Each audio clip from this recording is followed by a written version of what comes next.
Starting. All right.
Hello. Looks like we have someone. I don't know who you are yet, so you should say something in chat.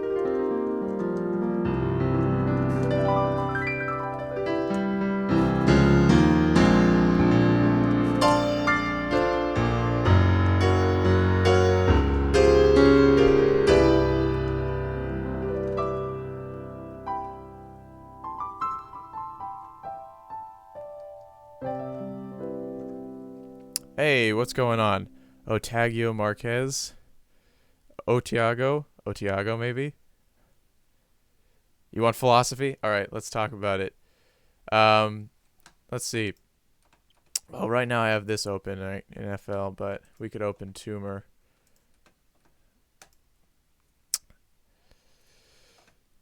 So, do you want to I guess we could talk about the death stuff a little bit more.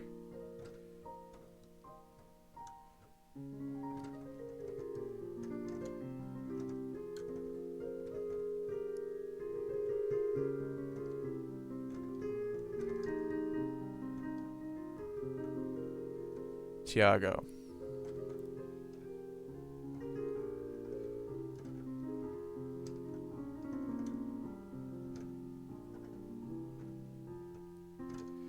So let's see. Yeah, it's taking a while to open because it's a big project. But do you have any questions? We could start it off with a question, probably. You know, what it's about is kind of just like our rejection of death. And, well, no. It's not about our rejection of death. It's about our accepting death. It's about our not rejecting death. Vigorously enough, I think. There are basically I think it's one of maybe like 2 or 3 big problems that I want to see solved. But the other one is the other main one is figuring out ethics through superintelligence. But hey, Overdue. It is not a new pop filter. I've had this for a very long time. Oh my god, what am I doing? But, I mean, it is in a different, position than normal, I guess. Let's see, it's kind of, yeah. Yeah, it looks totally different on the screen than it does to me. But, that being said, I think this is actually a little off from what it should be. Whatever. Doesn't matter. It is not a new pop filter, though. That is not the case. It's lower now. It should be up higher. There we go. So, here we go. We've got it open. Yeah, so I mean, the lyrics, I have the lyrics in here. Can you see that? Oh, you're not even on FL. Okay. No, you can't see it. That's so stupid. The info windows that are inside of FL, like when you do Alt Tab in Windows, it counts it as part of FL, but OBS does not count it as part of the FL window, so you can't actually see it, which is quite annoying. But yeah,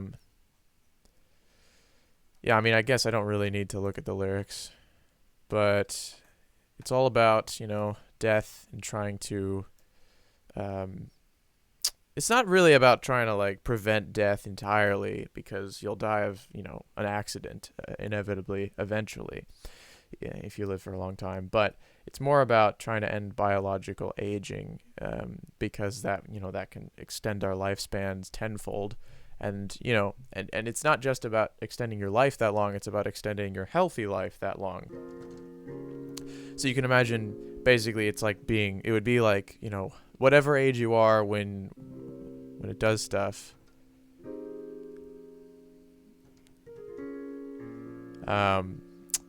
Whatever age you are when if there's like some sort of procedure that is developed that prevents aging, then whatever age you are, and perhaps aging could even be reversed, maybe that'll be part of it, but when the procedure happens, whatever age you are there, you'll essentially stay that age indefinitely.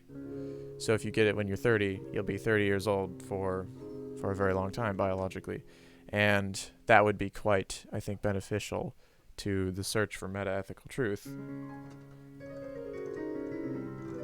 which is my big thing.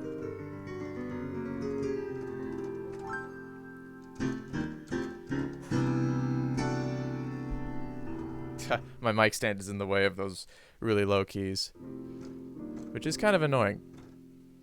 So it looks like the stream is super low quality, but that's okay, I guess. I don't know. My laptop is not powerful, so I apologize for all the problems that causes. But yeah, I was looking up like bugs and stuff. But you know what I have today that's kind of fun is Wait, why is it on the wrong Chrome? Oh my goodness. Oh my goodness, look at this. You can see you can see all this stuff happening, but that's not the right one. That's not the right one. Properties. There we go. Here we go. I want to play with this because I have a bass now, as you might know if you watched the video on Monday. I have it here. Oh God. Oh God. Okay.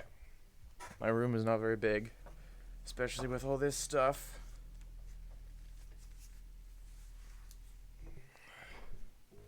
Here we go. You ready for this?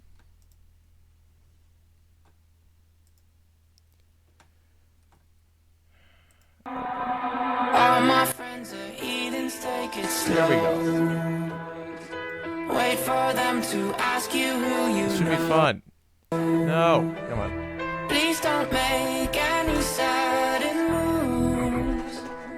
You don't know the half of the abuse. It's showtime! You about to witness hip-hop in its most purest, most rawest form, flow, almost flawless, most hardest, most honest, known artist. Chip off the old block, but old Doc is act. Looks like Batman brought his own Robin. Oh God, Saddam's got his own Laden. With his own private plane, his own pilot. Set to blow college, dorm room doors off the hinges. Oranges, peach, pears, plums, oranges. Yeah, here I come, I'm inches away from you, dear, fear none. Hip-hop is in a state of 911, so let's get down to business. I don't got no time to play around, what is this? Must be a circus in town. Let's shut the shit down on these clowns. Can I get a witness? Hell yeah! Let's get down to business. I don't got no time to play around, what is this? Must be a circus in town. Let's shut the shit down on these clowns. Can I get a witness? We don't deal with outsiders very well.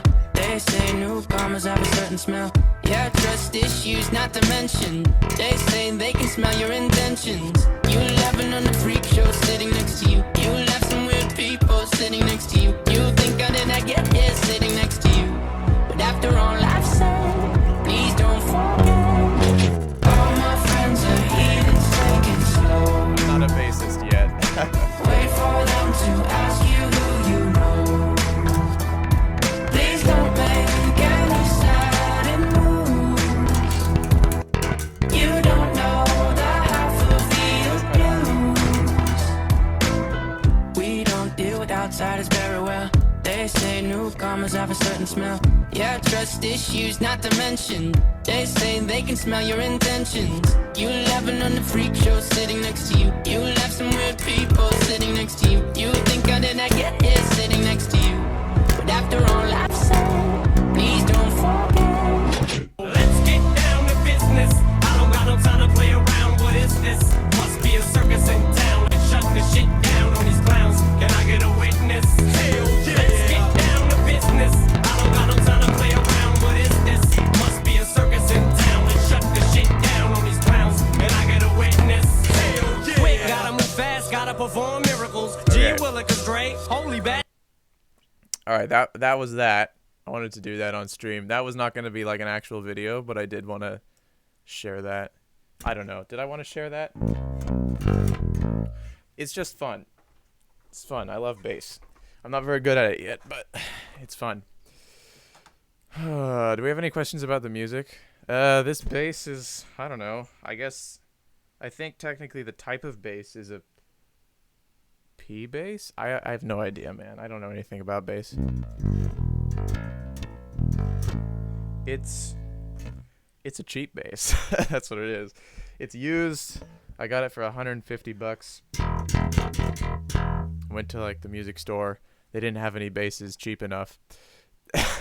So I asked them, "Do you have anything for a little less, for like $150?" And they're like, "Yeah, I think we can like bring in a used one or something." And then they did. Anyway, but it's fun. I love it.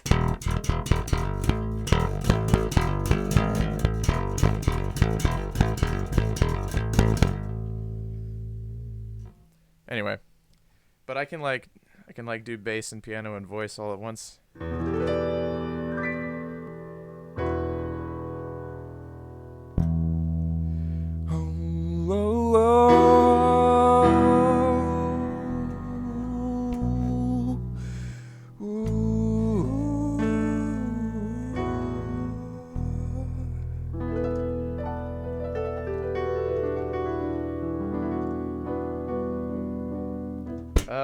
The brand? Oh, it's called a, what does it even say? I don't even know what it says. Okay. Vantage.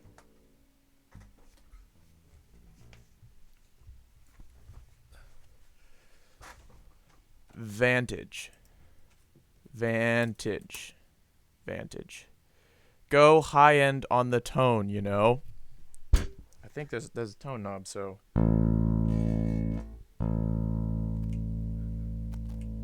yeah, there's the high stuff.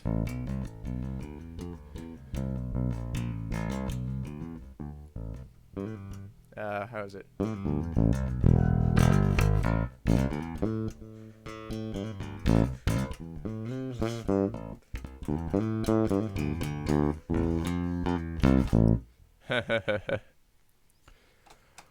Maybe, I don't know. I don't know, man.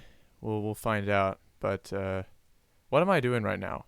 Should we look at tumor, I guess? Cuz that was kind of what my original intention of this stream was going to be, was to talk more about tumor, because if you remember in the video I was like, "Oh, live stream later this week and we can go into more detail there if you want." But I don't know, does anybody have any questions about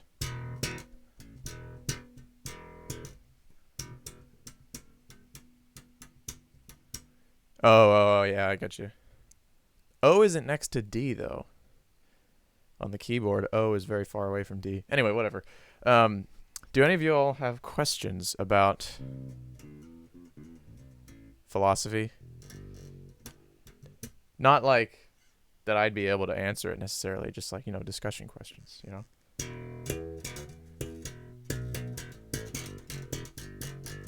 Or if you have any questions, I only touched on the philosophy of tumor for like a minute, but I really, I did 2 takes of the video. The first take was with longer hair and it looked bad, and I rambled a lot. So that's kind of why the video was a week late, is because I had to like reshoot. Although, to be fair, shooting it only took like an hour. But how long did it take to render the whole project?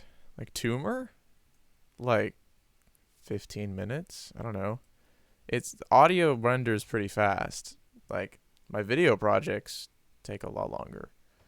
Like the video, okay, so if the video for Tumor, that probably took like 45 minutes to render. You know, the 16-minute video maybe took 45 minutes to render. Yeah, probably something like that. Or really, did it take? I don't think it actually took that long. Probably more like half an hour. You know, because like, to be honest, like, it doesn't really take that long. Like audio is just not that expensive. You know, like there's all these layers. Like if these were video layers, I mean that would just be absurd. That would be insane. And no computer could play that live. I mean, I'm sure there are some like crazy computers that could play that live if these were video layers, but they're audio layers, so like I can play it pretty fine on stream, like, you know, and it sounds totally like high quality and all that. So, well, I don't know if the stream is high quality, but to me it sounds high quality over my speakers right now and my computer streaming and all this stuff. So yeah, I mean, audio is just not that intense on the CPU. But hello to the person who just joined.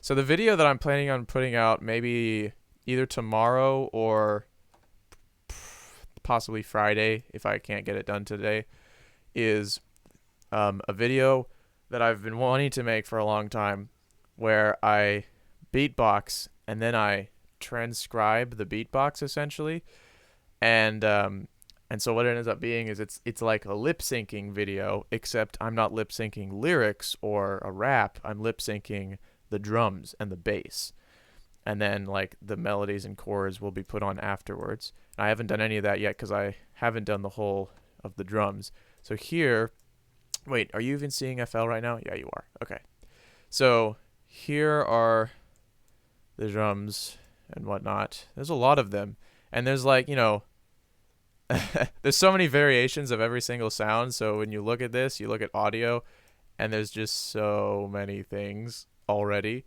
But you can see how, like, you know, attack, hi-hat 5, but then there's not like number 2, number 3, number 4, number 5, number 6, number 7, number 8. There's like 8 different versions of that attack hi-hat, because there's all sorts of different things. So, you know, you get stuff like, you know, this, and it's like, well, that has to be its own sound, right? Which is different from, like, you know, some other sound. Like, what is that? No, that's just the metronome. And then there's a bunch of different kicks. Anyway, there's a lot of different sounds, and it's kind of interesting because it's really made me think about kind of diversifying my drums, because it sounds like really interesting. And yeah, I don't know, I really like it. It's extremely it takes a long time to do this. Like, you know, let's see, how long have I spent on this? 7 hours. I've spent 7 hours on this, and I've made, you know, like this much. So what is that, like a minute, a little bit more than a minute of drums in 7 hours. And it's like, yeah, it takes a long time to get this all to work. But to be fair, there's also some pretty cool other sounds. Like, you know, I make this sound with my mouth. Wait, where is it? Where does it happen the first time? Here it is. I make this happen with my mouth, and it's like this sound. You know, we've all done that before, right? But what does that translate to when you're beatboxing and you do that? Well, currently it sounds like this, which I think sounds pretty cool. And yeah, you know, I've done some test exports to see like what does it look like when you line up this audio with my beatboxing that sounds like this. And it actually looks pretty cool. So, you know, I think it'll be a really cool video. And it also might, it's the kind of video that could get big on Reddit. So I'm going to post it to r/videos probably, see if it goes anywhere on there.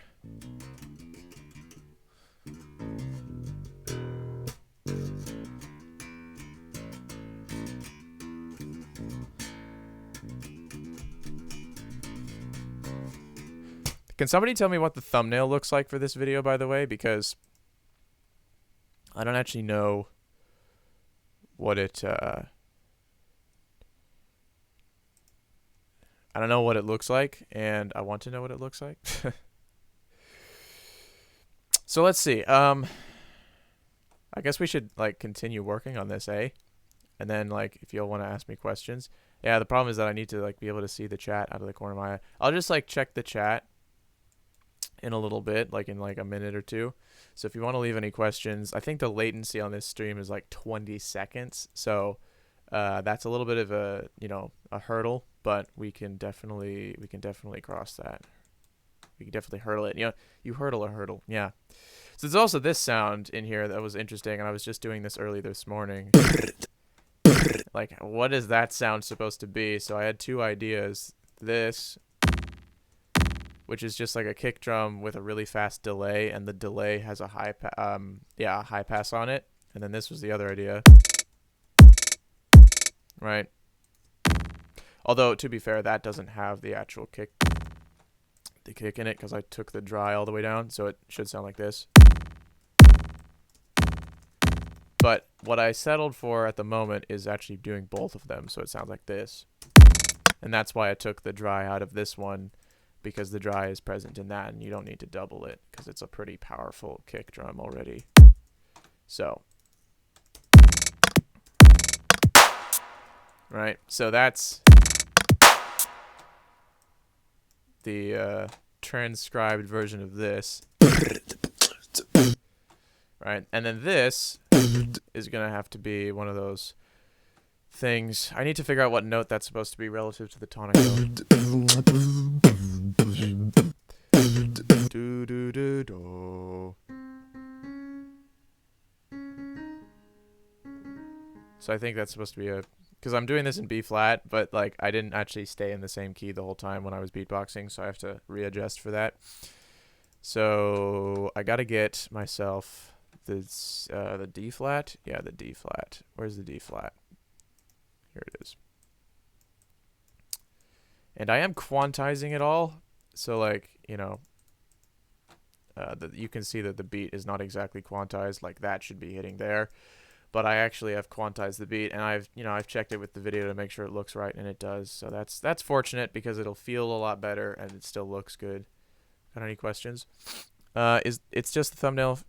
Yes. Okay, good. That's what it's supposed to be. Soprano guitar that was a fifth up from the normal heart hit a C8. That's pretty high. That's this one. Oh no. Okay. We'll continue working on this, I guess. So. Yeah, this is a really cool thing. I want to show you guys what this is doing. So what I have is I have just a kick drum, right? But if I play the kick drum, right, then it turns into this thing. So it's like, you know, you always have to make sure that your kick and your bass are not conflicting. But if you make the bass, out of a loop that's part of your kick drum, then you never have to worry about it. Because they just automatically work, and so that's pretty cool. But it's just a kick drum, and then it has loop points on just one oscillation of the bass tone, which is pretty cool.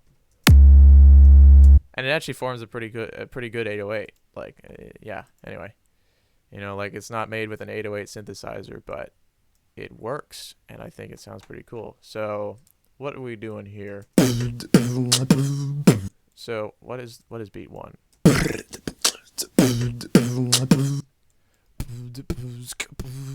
Okay, so let's first of all do the claps, because I should just like do the claps all the way out through the rest of the song, because I can, that's why. Claps.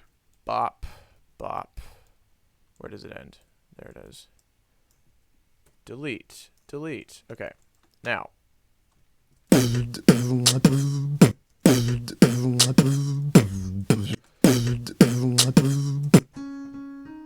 So we're at, yeah, I know it's in the wrong key, but.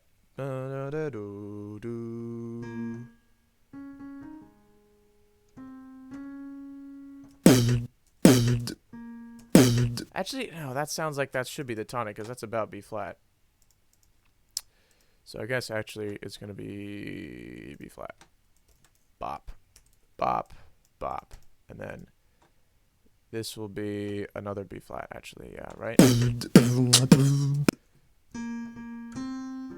Oh, I get it. It's 1-1-2-5, not 3-3-2-7. Okay, that makes sense. All right.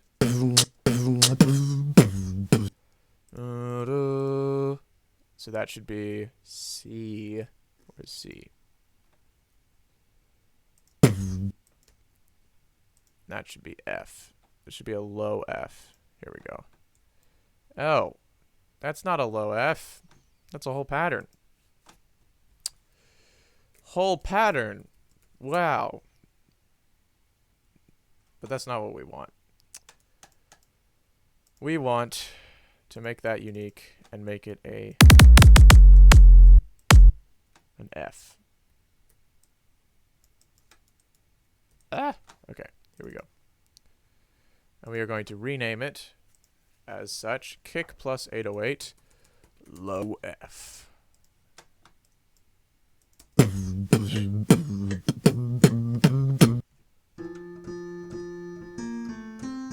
That sounds like what I was doing.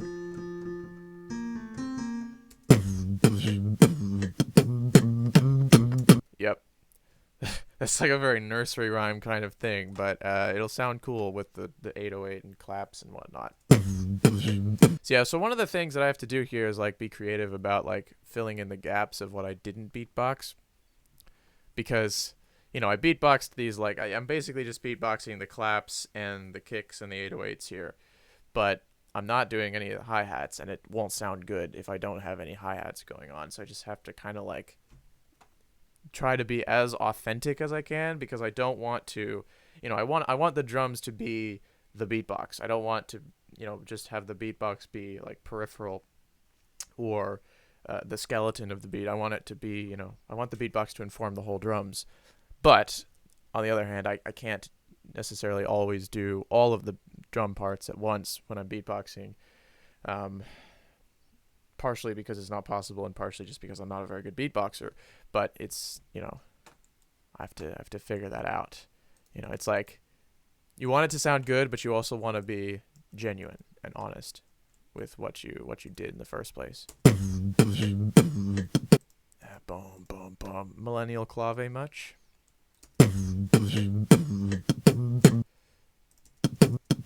Should that just be like a little bass drum? I'm gonna say that's a little bass drum. So I have like 2 different bass drums, and they have like a million different variations of volume, because we have like, these are all kicks. These are all kick drums right here, and they're routed to various different places. I mean, actually, no, they're all routed to 20 except for this one, which is that one that has the delay thing on it that the rest of them obviously shouldn't have. So the question is this like quiet-ish? Yeah. All right, I'm good with that. So does this go to the 2 or?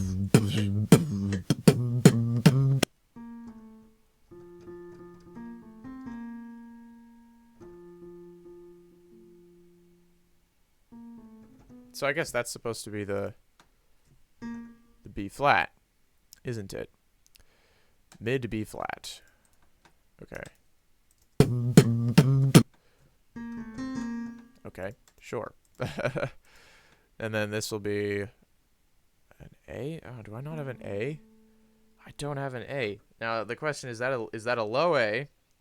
Is that a low A, or is that a mid A? Because it's a bass that we're dealing with. So is that the low A? Well, on the bass, it is in fact the low A, and the high A would be here. So, or I guess that would be the mid A, and then the high.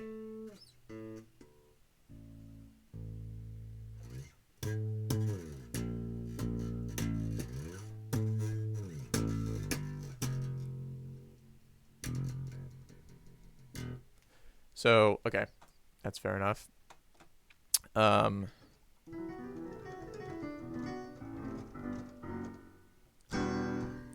Da da.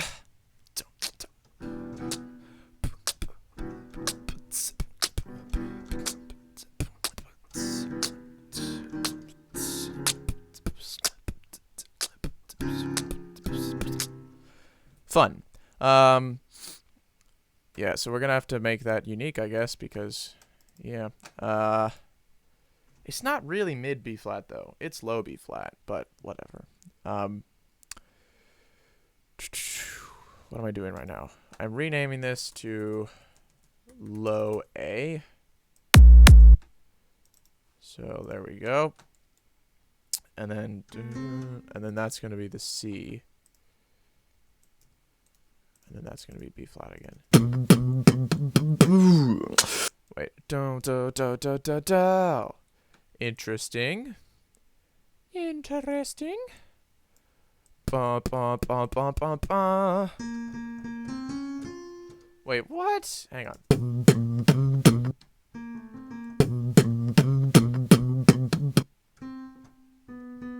Do I like modulate up a half step there? I mean, I guess I do to an extent.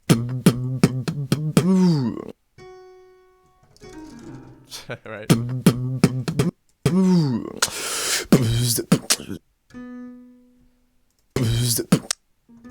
You know what? We'll up. Sure. We are going to modulate there. Just like we're just stepping up a half step, and that's it. That's it. Oh wait, shoot. No. I didn't make it unique first. That was bad. Nope. I need to make it unique. Always need to make it unique. You end up with like a million patterns, but at least things don't conflict with each other. So then this should be renamed mid B.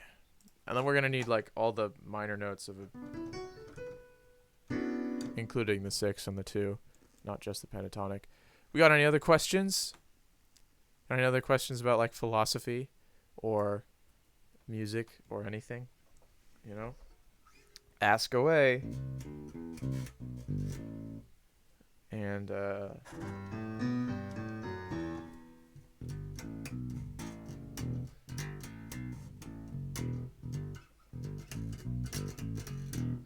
yeah.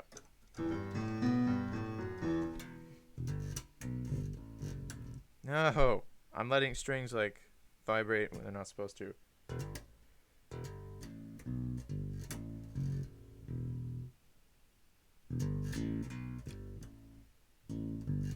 I think if I use like my middle finger for the low string and then my first finger for the higher string.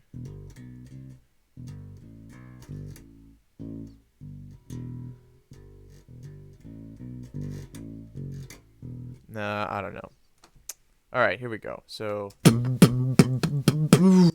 bum bum bum bum. I'm just gonna make this a pattern instead of trying to like use clips. Oh, what am I? What? All right. Dun dun dun dun dun dun. Oh, wait, I'm already on a 6 of the beat. Wow wow wow wow wow wow wow wow. Do do do do. Yeah, it should definitely. Do, do, do, do. Except it like drops right away. Okay. How long does it? It only lasts for 1 beat. Okay. So. Ba da da da. Please be vertical. Do do do. Okay. No, that's not right. But then it like drops super quick, like halfway through the measure to like absurdly low frequencies. Yeah, like that. And we also need to extend it. Here we go.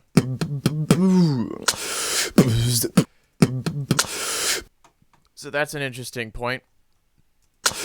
So all these times when I like breathe in, I've been using like a kind of like noisy open hi-hat sound for that. Something like this. Or this. And yeah, I think probably going to do a similar thing there. Let's put that in. This is of course going to be, kind of like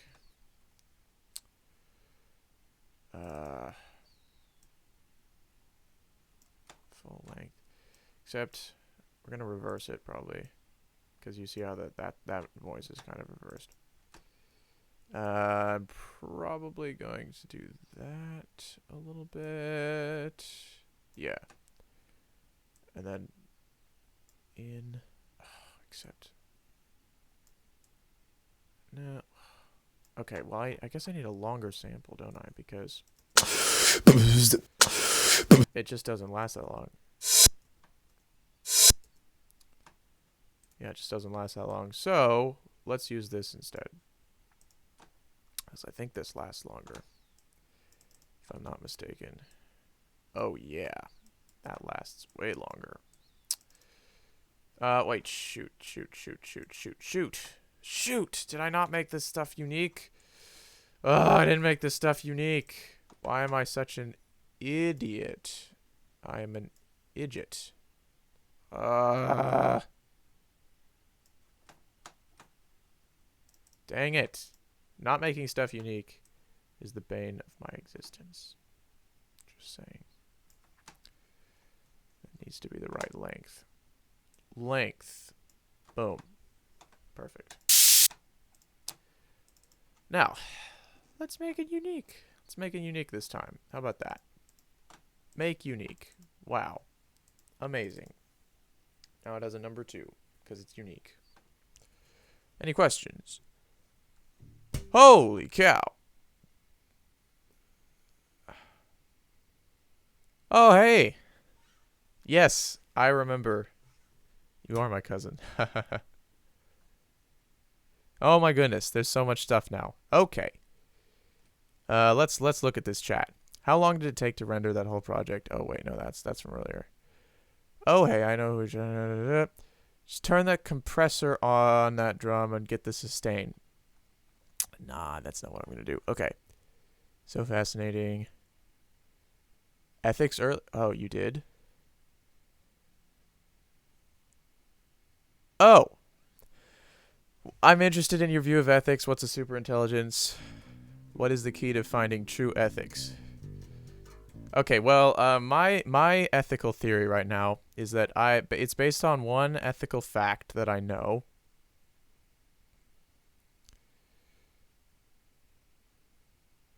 And that ethical fact.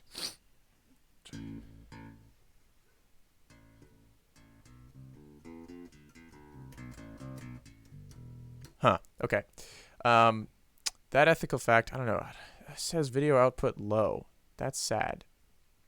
The ethical fact that I know about is that the truth of ethics itself should be pursued.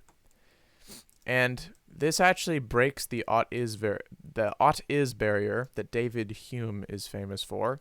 It's called Hume's guillotine. And basically it's like, oh, you cannot talk about what ought to be based on what is. So essentially it's, in a logical argument, you cannot conclude with an ought statement from is statements as your premises. For instance, an example we might think is a counterexample to that is it's raining outside, therefore you ought to bring an umbrella. But that doesn't actually logically follow, because what is implied there and assumed is that you ought not to get wet, right? Or you ought not to be rained on, or something like that. But you need to have that in there for it to be a logically sound argument, a logically valid argument.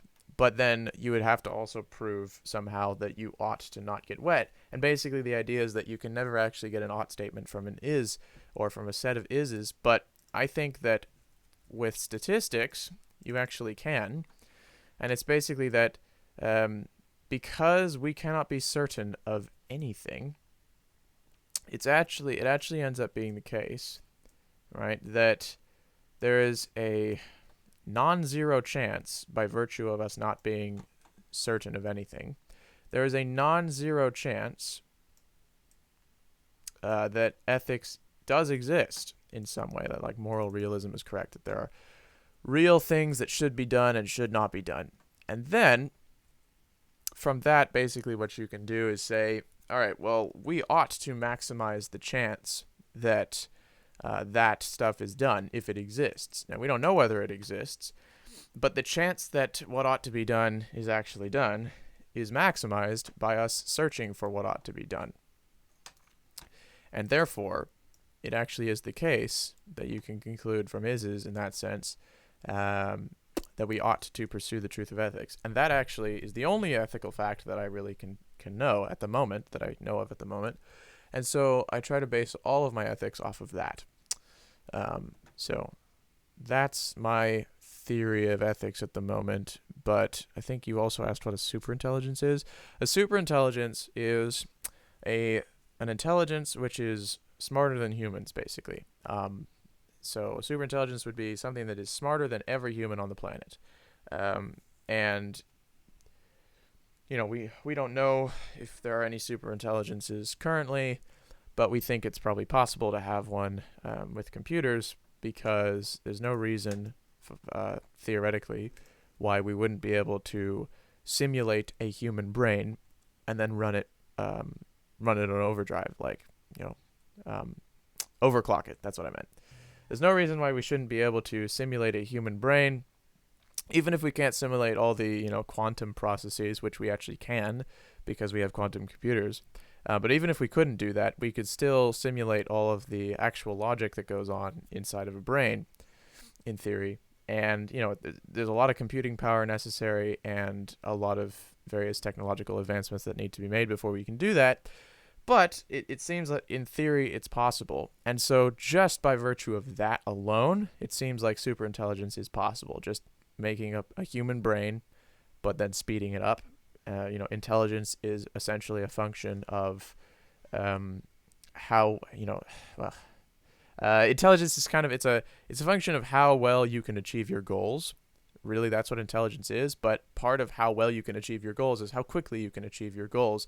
And part of that is how quickly you can deduce and determine things. So basically, speed of processing is part of intelligence. So if you can have a human brain that's like optimized, it's like, the brain of Terrence Tao or something, who has a IQ of 210.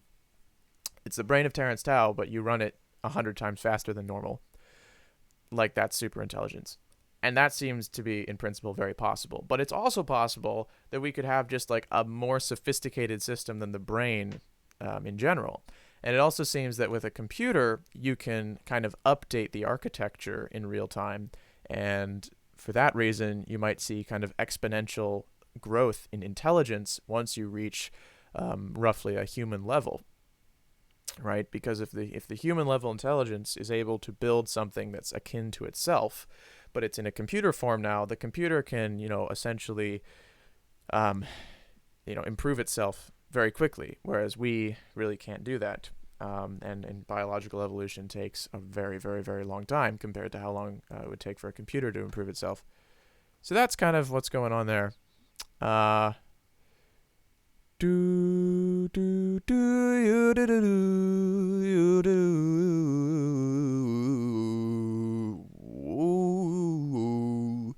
Yeah, can you all like even hear me right now? Because it says that my video output is low. And that's troublesome. So I'm wondering if you can all hear me. And if you can, you should say something in the chat.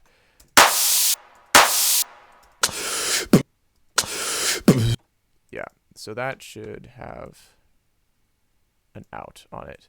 But I don't like that. Like, I don't know. What am I trying to do? Oh, shoot. That's not what I meant. Okay, good. Okay, so then if we make this, make unique as sample, and then we go out on that. Great. That looks right. And then that looks like it's that B again.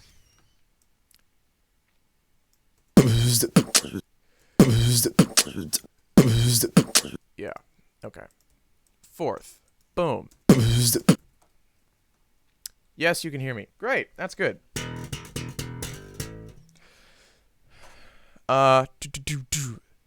This computer would be determining ethics. Is my computer audio kind of loud? Okay. I can remedy that a little bit. All right.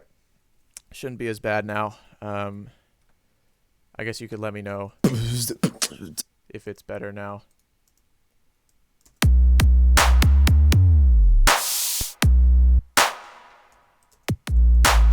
All right. Is it like...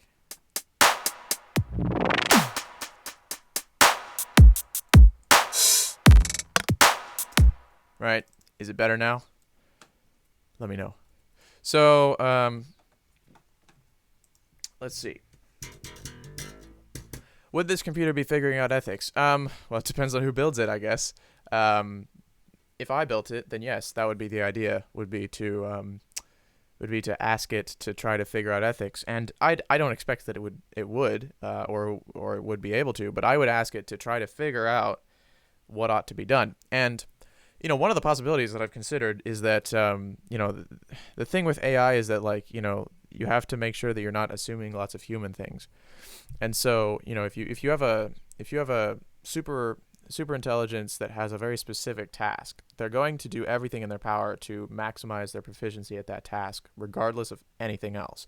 They're not going to care about anything else. And so, an example is like a robot that the idea of that robot is to collect stamps. So if you have a robot, like, that seems benign enough, right? Collecting stamps. Well, if it's a really intelligent, if it's a super intelligent robot, right? This is a robot that's super intelligent, it's more intelligent than humans, so you can't really outsmart it because it's way more intelligent than you, right? Like, when you have people who outsmart each other, like, humans are all kind of on the same level of intelligence. Even like the extremes of humanity are still pretty similar to each other. But if a super intelligence who's like 10, 100, 1,000 times smarter than humans, there's just no way. Like, movies would have you think that humans can, like, outsmart robots with emotions or something like that, but it's just not going to happen if the thing is a super intelligence. And so if it's collecting stamps, if its goal is, like, collect as many stamps as you can, well then, it's going to do that, and it's going to do it very well, at least compared to what a human could do. And if it has to like, basically kill all humans so that it can collect all of the stamps, because there's like a bunch of humans that are hoarding some stamps that the robot can't collect, then it's going to do that, and there's no reason why it wouldn't. And it's a super intelligence, so who knows how it's going to do that, but it's going to get all the stamps. And it's very unlikely that it's going to care about humans. In fact, it's not going to care about humans. What I mean is that it's very possible, maybe even likely, that humans will be an obstacle. And if humans are an obstacle to it completing its task, then humans will be eliminated. And that's, like, kind of the scary thing about superintelligence. But if the superintelligence is trying to figure out ethics and implement it in the first place, as opposed to us trying to impose our ethics on the robot, we ask the robot what is ethics, like, what ought to be done. I think that's a much better approach, because if there's nothing out there, if ethics doesn't exist, if we are essentially in a morally nihilist universe, then it doesn't matter. Like, whatever happens, it doesn't matter, because it's moral nihilism. But we still maximize the chance that if there is something there, that we do actually find it, or at least that it is found. Not necessarily by us, but that it is found and that it is acted upon, and that what ought to be done actually ends up being done. Now, this is probably not a very appealing idea to most humans, because it kind of, like, disregards humanity as being innately valuable or innately important, but the unfortunate truth is that that's just how it is. And we certainly, like, have a lot of strong feelings about ethics, but those are products of our biology, and those are products of our biology and then culture that was shaped by our biology. So by our biology and our environment, but our biology was shaped by our environment. So you could say it was all shaped by our environment, but yeah, free will doesn't exist, etc., etc. But that's my idea. And like I said, I fully expect that it won't find anything. But one of the possibilities, and this is what I was getting to at the beginning of this long tangent, one of the possibilities is that if you ask it to find ethics, it's going to have a lot of trouble, because ethics doesn't really exist, and we're actually in a morally nihilist world. And so it's going to try to allocate more computing power to try to figure it out, and it's going to, like, turn the whole universe into a computer to process this, and humans probably won't survive the trip. That's a possibility. But it still maximizes the chance that what ought to be done actually is done, and that's objectively good. So, yeah, I mean, that's obviously like not going to be popular with people, and it seems almost like psychopathic, but it's a pretty solid argument. So, I mean, like, I'm totally welcome to, I absolutely welcome rebuttals to my argument, and I never have enough rebuttals. You know, the more your argument is challenged, the more valuable it is, right? Like if anybody can come up with any old argument, but if it's never challenged, then it's not really worth much. So I warmly invite all opposition to my argument. So let's see. Isn't that so cool? That sounds so cool. Anyway, but then we need to like do something here, right? Right? That sounds like a hi-hat to me in there. Except not that kind. This kind. I have like 2 different types of hi-hats, but then like there's a bunch of different variations of them.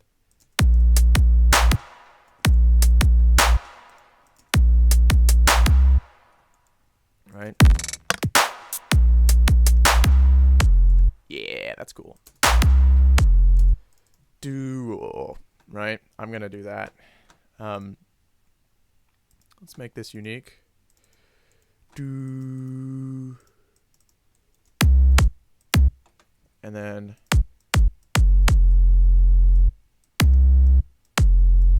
right.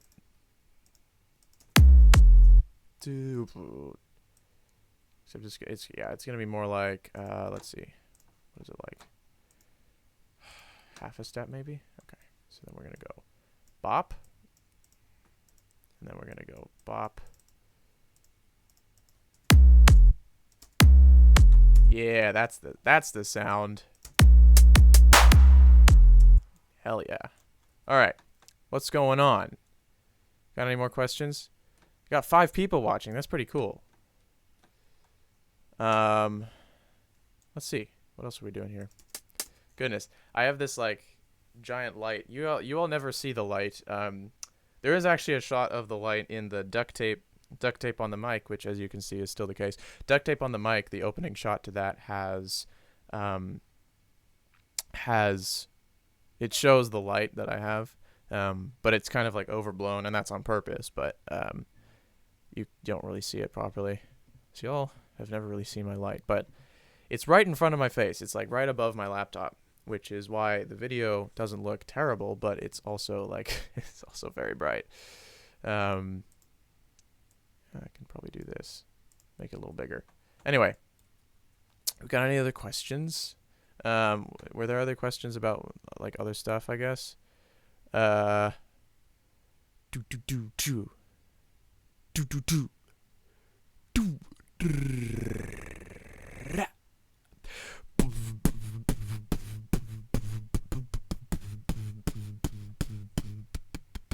Wait, okay, so I'm going to send a message, and I'm going to like also say that I'm sending the message, and you all should tell me whether, the message actually might have already came at this point in the stream, but here it goes.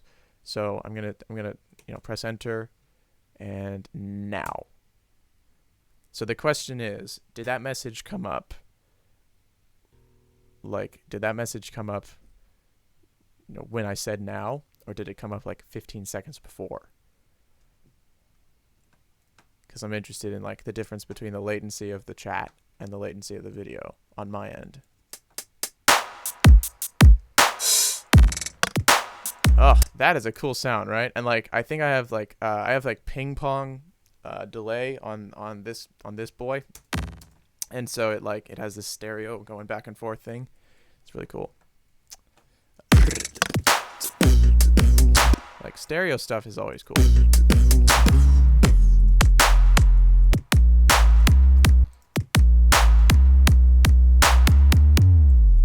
Yeah, do I really want it to modulate like that?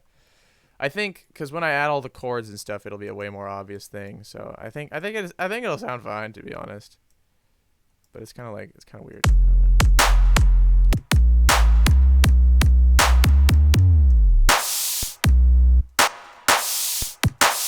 Yeah, no, that needs to have way more into it. No, but it's not. Okay, I'll just automate the volume. You gotta do what you gotta do.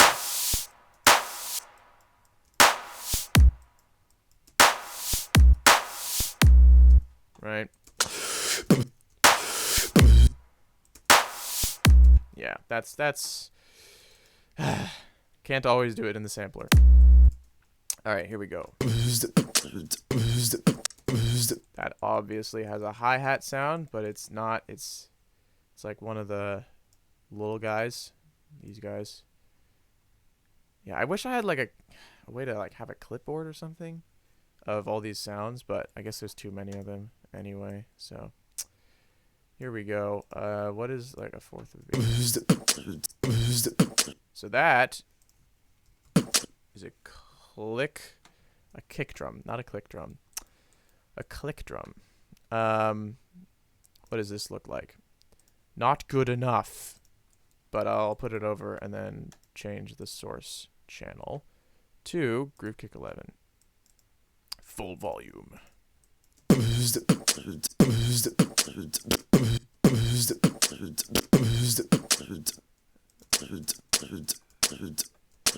Like, there's obviously the bass sound still there. So what I'm going to do is probably select source channel. 808 yeah, no, I'm just going to make it unique. I don't have another one that works. Yeah, except it's going to just be the 808 alone, not with the kick drum. All right.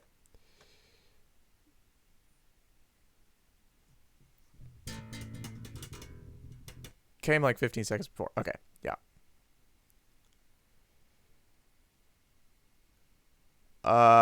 The super intelligence, does it have free thought or is it single-minded? That's interesting. So that's kind of the distinction between oh god, what is it called? An artificial there's a something AGI and ASI.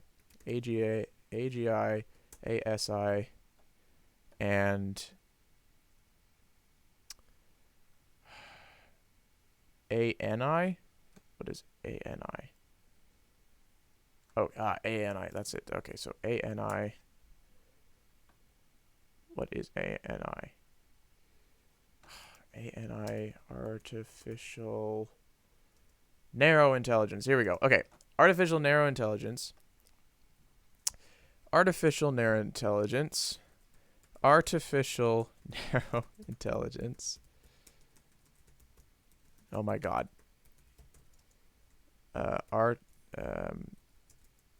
ANI. Artificial general intelligence. AGI. And artificial superintelligence. ASI. Okay. So you probably saw that like 15 seconds ago, but these are the three main types of AI, and you're basically talking about narrow intelligence versus general intelligence. The idea is a general intelligence is like a person, like like people are general intelligences. We are not artificial general intelligences because we define artificial as stuff that's not ourselves. It's kind of a circular reasoning thing, but it's practical. So we are general intelligences, and artificial general intelligence does not exist yet, and it might not exist for decades. But it probably will exist within decades, though. It's probably not hundreds of years. It's probably decades. It could even be, it could be one. Could be one, probably not. But anyway, general intelligence is kind of, you can do lots of different stuff. Humans are extremely adaptable. We can do all sorts of stuff. Now, an artificial narrow intelligence, those things have existed for a long time. And you could argue that a lot of things are artificial narrow intelligences. But the idea of like a neural network artificial intelligence. That kind of came around in the 80s. And so it's been around for a little bit. But like a self-driving car is an artificial narrow intelligence, right? Or like the piloting software is the artificial narrow intelligence. And that is an artificial intelligence that does a specific task. So like I mentioned the stamp collector earlier, that would be a narrow intelligence, right? But it would also, but in my example, it was also developed to a point that it was like super intelligent, but also narrow. So an artificial narrow intelligence can also be a super intelligence. But generally, we think of like narrow intelligences as artificial AI that do specific things. So there are all sorts of AI that do specific things. The YouTube algorithm is an AI. That's an artificial narrow intelligence. And like I said, self-driving cars there are like voice emulators that are artificial narrow intelligences. Narrow intelligence is everything that we have right now in terms of artificial intelligence. And there's a big difference. And so the idea of free thought, that's kind of hard to define, and I'm not sure what you mean by that. But free thought might be part of a general intelligence, but would not really be part of a narrow intelligence. Because, I mean, like there's no real dividing line. Like human beings are just really complicated neural networks, right? Or like our brains are very complicated neural networks, very sophisticated neural networks.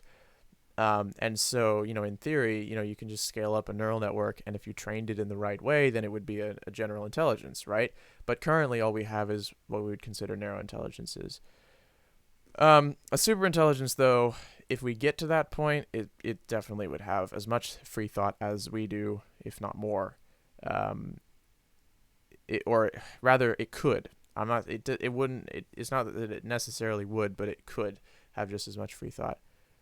The Helmholtz theory of dissonance, yeah, I've heard about that. I don't know much about it though. Helmholtz theory of dissonance. Let's look it up. I might like know about the idea, but just not connect that to the name right now.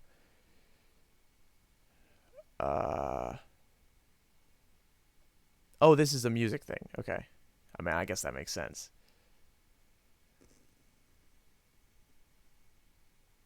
Okay, so I guess it's a little misleading to say I have heard of it because I had no idea what it was. So I guess the proper answer would be no. But the cognitive and system. Wait, but it's also talking about cognition and stuff. Okay. Ohio State University. Okay, you know what? Yeah, I don't know a ton about that, or anything actually about that, to be honest. I do know about musical dissonance though. So if you want to talk, I mean, like I made a video actually. It's one of my most popular videos. I think it has like 3,000 views. That talks about what dissonance is. And in that video, I talked about beats as another pitch, which they're not really pitches, but they are oscillations in a parameter that occur at a frequency that is determined. So in that sense, they're a pitch, but they're not a pitch in the same way that like that's a pitch. It's not the same way because the beats in dissonance are oscillations in volume of a pressure oscillation, where the volume is the amplitude of the oscillation. So it's the amplitude itself that is oscillating, and that's what a beat is. So it's not a sound wave directly. But yeah, sorry, I don't know a lot about that. What was I doing in here? This is just like the 808, right? Yeah. So I think maybe if I do that, and then at some point in this thing, yeah, here it is. There's like a point where I bring up the high frequencies temporarily. I think I want to do that here as well. But we're going to make this unique and do that. Yeah. So.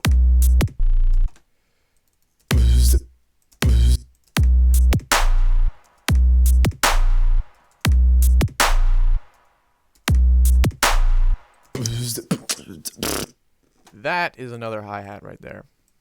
This is so disorganized. Like, really, there should be like a line for hi-hats and a couple of lines for hi-hats, a couple of lines for snares and claps, and a couple of lines for bass drums and bass.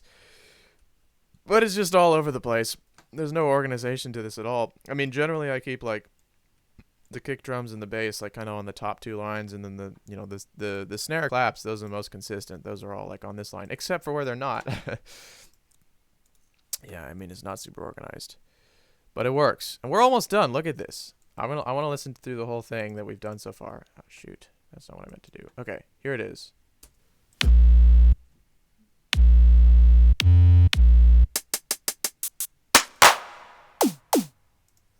Hang on. This is wrong.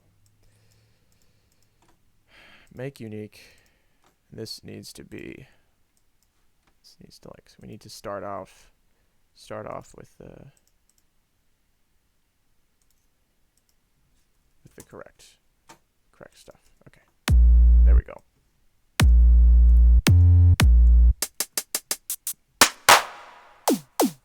I could try renaming my tracks. Hey, what's going on, Brody? Sorry, that was my bass.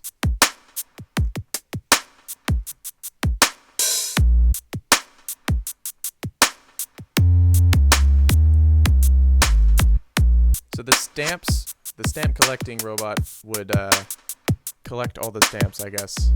I don't know, that's just an example, so.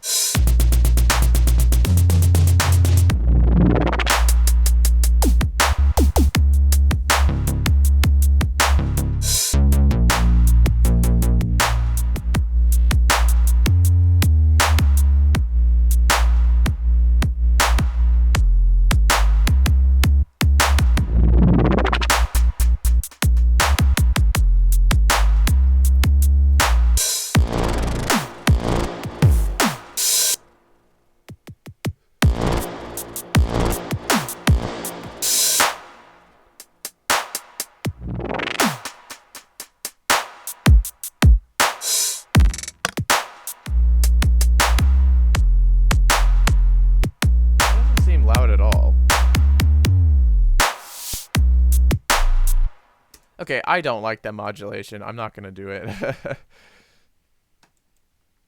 So, I already did it a bunch, so it's kind of dumb.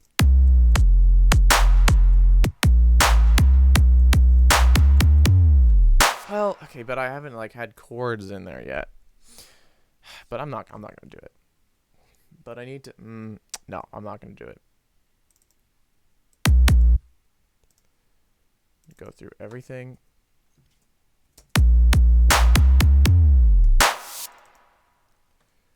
That's already. Wait, this is all. Okay, we're good.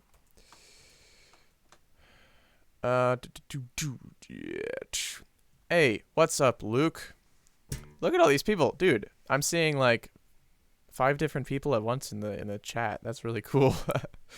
We've got Overdue, Kate, Hayden, Brody, and Luke. And then we saw Michael earlier as well. And I think at the very beginning there was someone else. Yeah, Tiago. Tiago Marquez. I don't know if he's still here. It says there's 6 watching. How about that? Yeah. Yeah, we got rid of the modulation. How about that?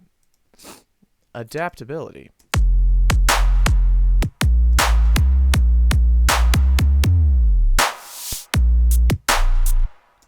So, I don't know, like is that the correct emulation of this?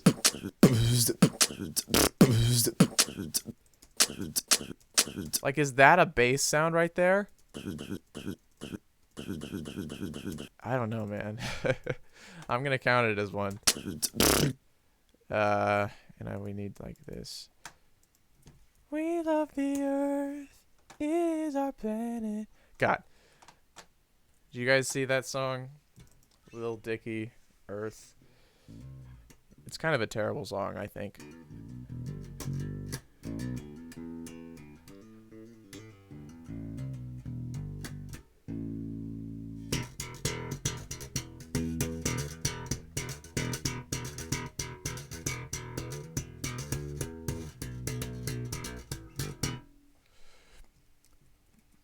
But I mean, the message is cool, so like, yeah.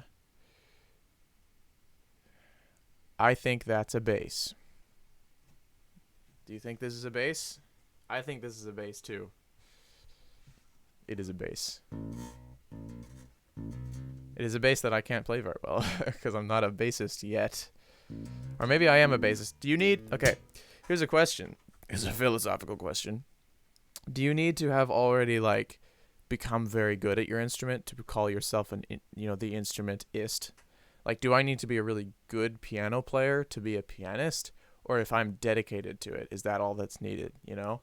So, like, I've been playing this bass for hours every single day since I got it, you know? And I've been playing bass intermittently for years before that. But just like I played bass like once or twice a week because I didn't have a bass. So the question is, am I a bassist or am I just like a bass player who will become a bassist eventually? I would argue that second thing is true. I got I put it in chat earlier. What the heck is it called? Vantage. It's a Vantage. Vantage. It's a Vantage bass. I got it for $150. So it's a pretty cheap bass. It's the cheapest one I could get, actually. I couldn't find any basses for cheaper. Around me. I'm sure if I like knew a bunch of people in real life, then I probably would have gotten a better deal. Helmholtz is due to overtones beating against each other. Critical bandwidth. Don't know what that means with regards to that. Oh, Tiago, you're still here. That makes me happy.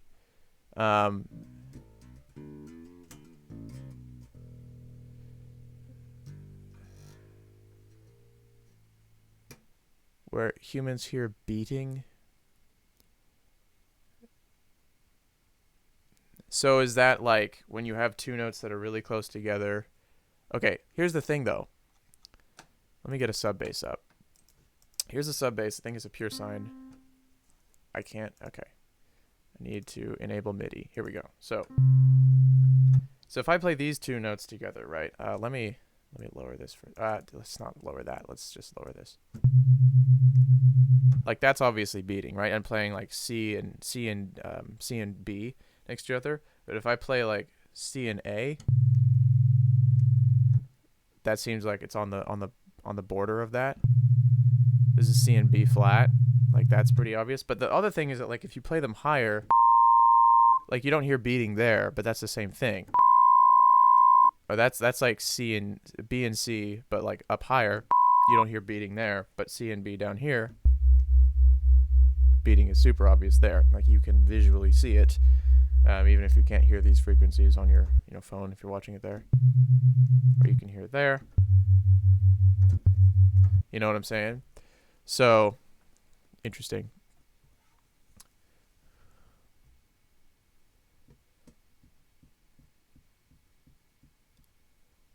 He did some studies with bass. Is it a hang on, I need to address everything. Is it a Chowney Vantage or a Retro Vibe Vantage? I have no clue, dude. It just says Vantage. Would this help if I just showed it to you? Like there you go. That's the logo. Can you actually see that? Wait, hang on. Let me switch to the.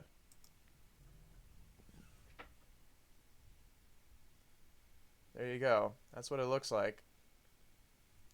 So I don't know what that means, but whatever it means.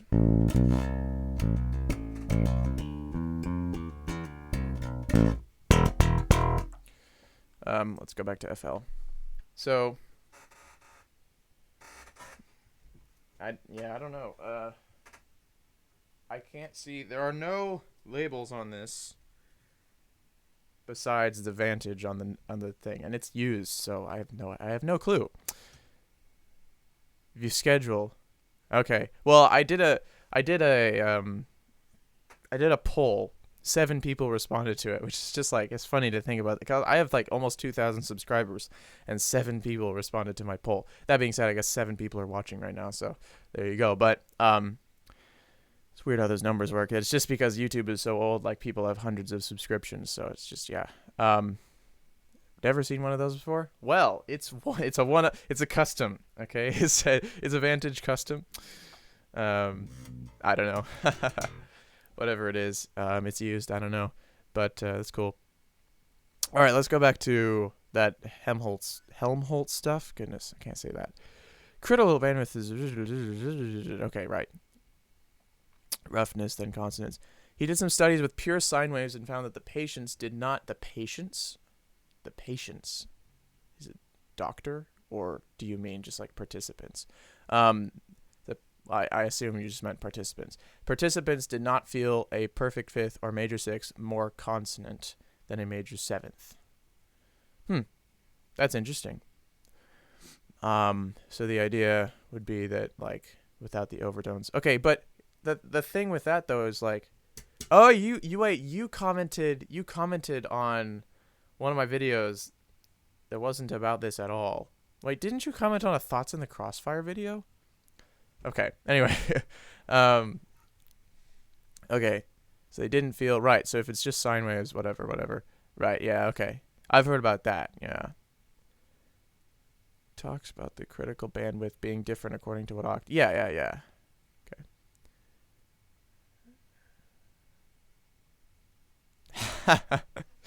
You vote. Well, the poll is kind of irrelevant at this point because I've already started the live stream, and it was just about like when was I going to do the live stream, and the majority of people voted. Actually, a strong majority voted. 5 out of 7 voted midday my time, so I started it at like 12:30, which is midday. So you are important. Overdue, you are important.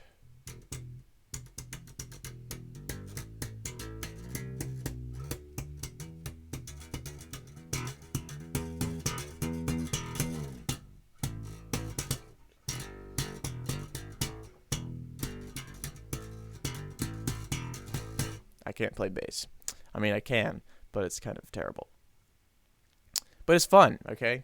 Just let me have my fun. I have a notification. What? Oh my god, the notification thing is like off screen. YouTube, go home. You're drunk. All right, let's continue with this beat. We're almost done. We're so close. We have like 4 more measures. But I mean, then I have to add chords and melodies and stuff because it's a lip sync, not just the beatbox. It's like lip syncing, you know, in lip syncing, you don't have the singer lip sync the whole thing. They just lip sync the lyrics, or they lip sync the vocals. So in this case, it's the same thing, but instead of the vocals, it's the drums that are being lip synced. So that's kind of cool. Dude, I got a blister on my finger, not from playing this bass. I got it on the same day that I got this bass, but actually, I guess I got this bass on Monday evening last week. And then the next morning, I played on an upright bass for like 10 minutes. I didn't play on it that long, but it gave me a huge blister on my finger. I don't know. It's like not like a terrible, just like a normal blister actually, right? But it gave me a blister. And then me being the stupid fidgety person I am, I ripped off the kind of like, you know, it's not a scab, but it's like, you know, there's like a protective layer that comes up. It's like white and stuff. And I ripped it off like an hour later. And of course, my flesh is just like, it's, you know, it's raw and there's like 3 layers of skin missing. So then, you know, I put a bandage on it and it took a week. It took a week to heal. And it's actually not totally healed yet, but I took my bandage off. But it took a week, like goodness gracious, a whole week to heal back like these 3 layers of skin on this tiny little thing. Can you even see that? Probably not. I don't know. Sometimes human bodies are disappointing because they should heal faster. Need to be Wolverine.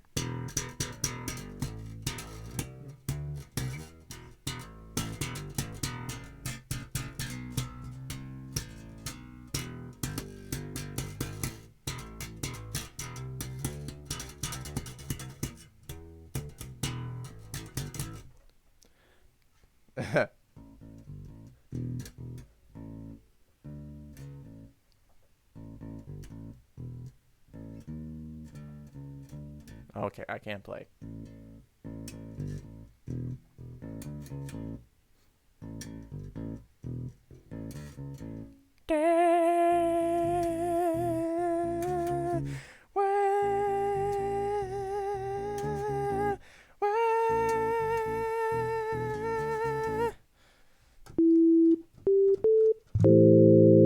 Okay. Let's okay. I'm gonna put the bass down actually. You want me to take it out again? I can take it out again if you want, but for now, I'm free, and I'm gonna continue with this. So let's do it. Oh, why did I unlatch that? Lock to size. Boom. Fun. Any questions? All right.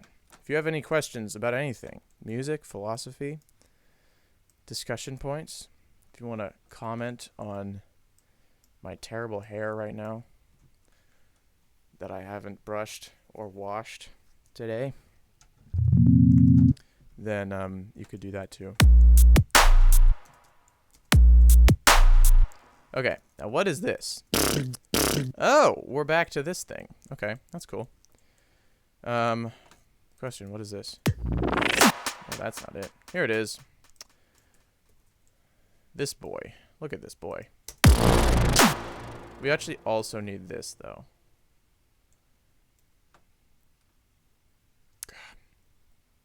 Okay.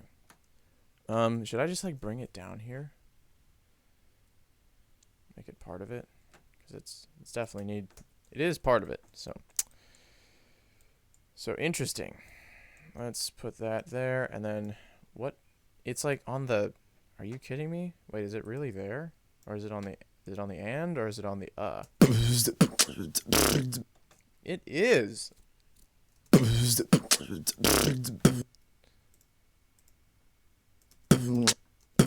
I think I need like a more aggressive sound. So you know how that's going to work. You know how that's going to work. Actually, you probably don't. So let's look at this. So if we look at the kick 808 thing, that's what it's doing right now. And you'll notice how the loop points are like kind of perfectly lined up so that the loop points are at 0 pressure in the audio waveform. Now they're even better. Wait, so if I do this though, will that change things? Oh, it will. Interesting. Anyway, but what we're gonna do is basically make it not perfectly on it, and that'll give us more overtones, and it'll be more interesting. So we're going to clone this. We're gonna call it kick plus 808. We're gonna call it fatter. Kick plus 808, and we are going to do a new looping thing. So let's open up Edison. Let's just do it way out here, because why not? Edison. So Edison is this like audio editor in FL Studio. It's pretty cool, and we're gonna use it. So here we go. Here we are. So you can see how the loop points are there. We're going to alter the loop points a little bit. So that's a little bit off. And now it should be more interesting. So yeah, let's see. Can we like drag it like that? No. Oh, here we go.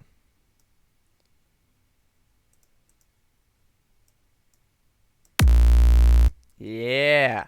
That's what I'm talking about. That's actually might be too much, though. So let's try that instead.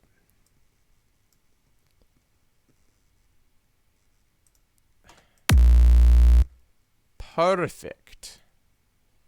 Okay. We're going to rename this because it got renamed again for some reason. Fatter kick plus 808. Now, fatter kick plus 808.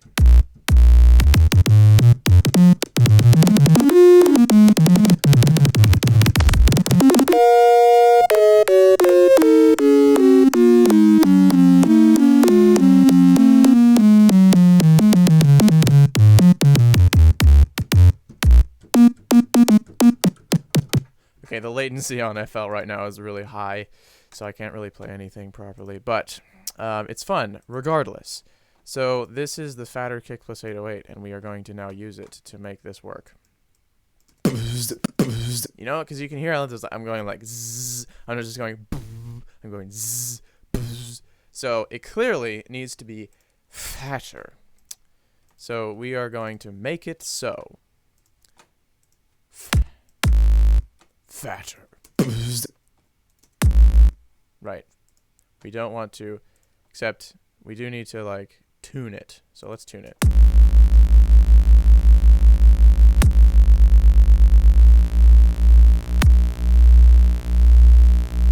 Ooh.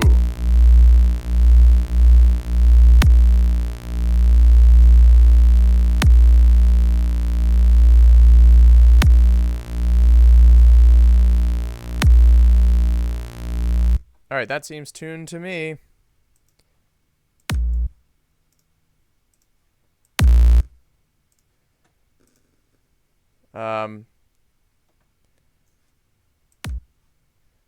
Did we make it unique? Yes, we did. Okay.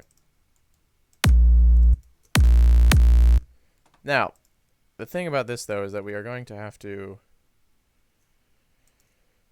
probably write it here. So we're going to say fatter 808. And we are going to have to EQ it a little bit because it's a little bit too much, actually.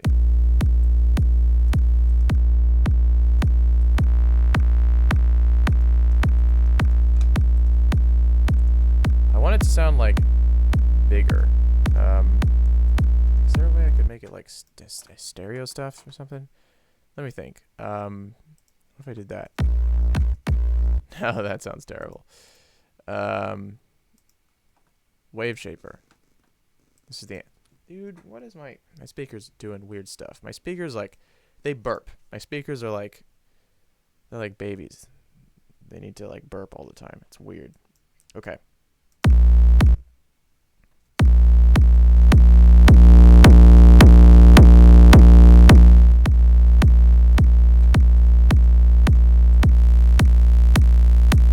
I think it's really more like...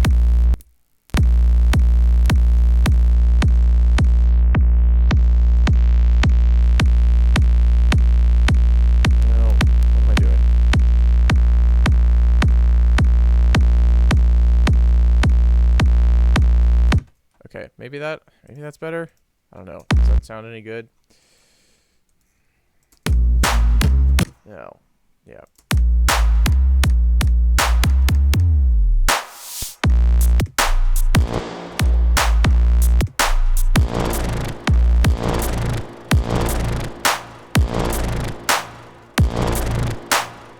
Oh. Yeah, so this only lasts for like...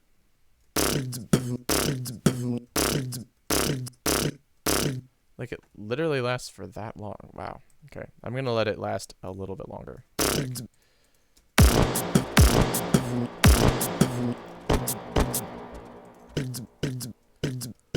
That's an interesting sound. That sounds like maybe toms. Doom doom.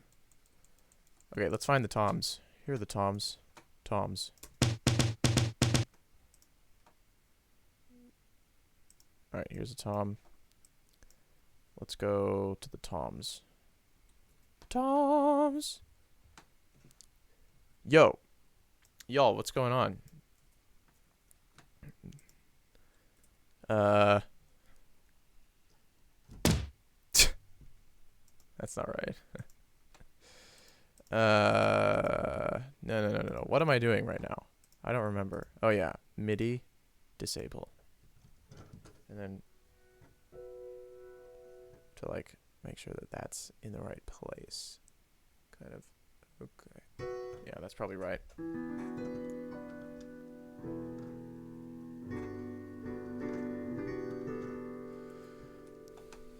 Okay, here we go. Those fat tones. Ah. Oh, wait. There's a bunch of stuff that I totally missed. Oh my goodness. Why it didn't auto scroll? I'm so sorry. What? Oh my God! How did I not see all this? This is dumb. This is not fair. YouTube is my enemy. I'm kidding. That's a joke. It's a joke for legal reasons. That's a joke. For legal reasons, that's a joke. Okay. Oh my God. All right. I don't think musicians have responsibility. Do you think musicians? Oh my goodness. There's so much to read now. Okay. Well, this is so interesting.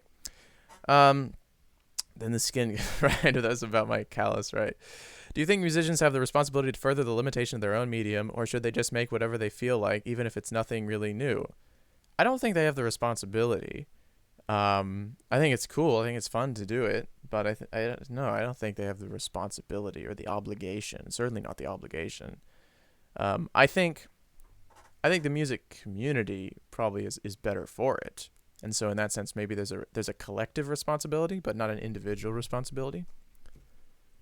I don't think musicians have responsibility, but if someone called themselves an artist, I would say the word responsible. Jacob Collier is a good example. Jacob Collier is the best example for everything. Yeah, true. Yeah, dude, Jacob Collier is insane. He's doing everything, man. Uh-huh. Oh, yeah, you even mentioned the word obligated. Fat tones. Awful amount of art that is amazing, therefore isn't breaking any paradigm or bringing anything new. I get it, yeah. People who make music within a genre should definitely... I should be playing piano while I talk. I'm sorry. Muse is a great example of those who make music within a genre and are definitely trying to push the boundaries of their genre. Yeah, I think Adam Neely is more of like a theory channel and a YouTuber than a musician. I think like more of his life is spent being a YouTuber than a like musical artist. But he is a musical artist. And I think in his music he does a lot of innovative stuff with technology as well. I mean, not to the extent that Jacob Collier does, but it's still pretty amazing, in my opinion. Like his Sun Gazer stuff is really cool. And it's not like he's on the cutting edge of technology or whatever, but I mean, he's actually talked about this before, that like he talked with someone at some point, and I think it was his NAMM video, or was it his video where he talked about MIDI 2.0, where he talks about how someone told him that, like music is always a decade behind the world in terms of technology. And I think he's farther along in that, but I don't think he's on the cutting edge of technology, like with music stuff. But like using all those like MIDI triggers with the drums, and certainly like I think in terms of like theory, especially like rhythmic theory, Adam Neely is pretty cutting edge.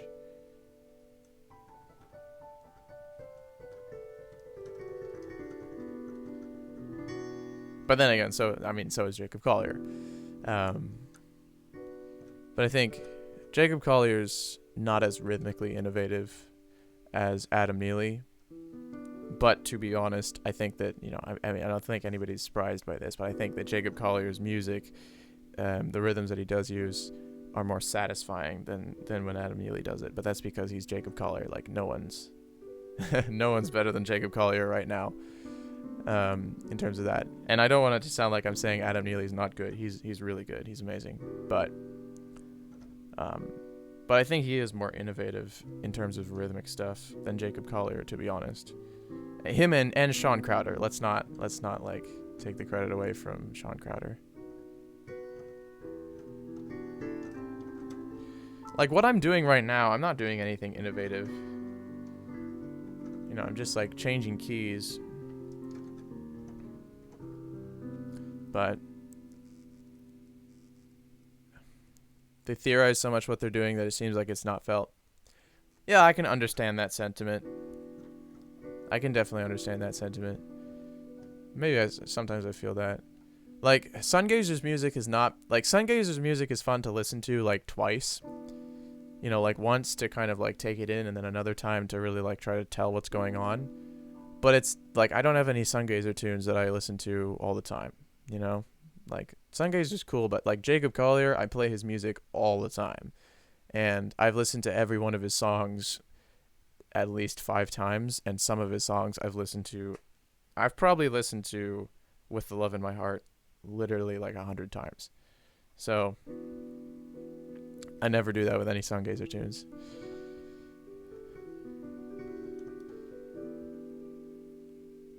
Oh, the 23-24, you mean 23-24 polyrhythm? And actually it was 21/22 if you're talking about Jacob Collier. Unless you're I mean, I guess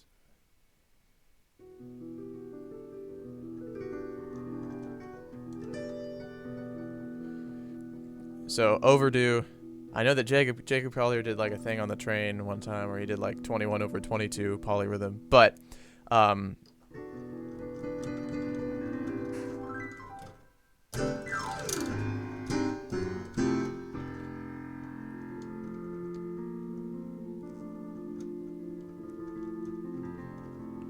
yeah, but I mean Sean Crowder also Sean Crowder did like a 99/100 polyrhythm.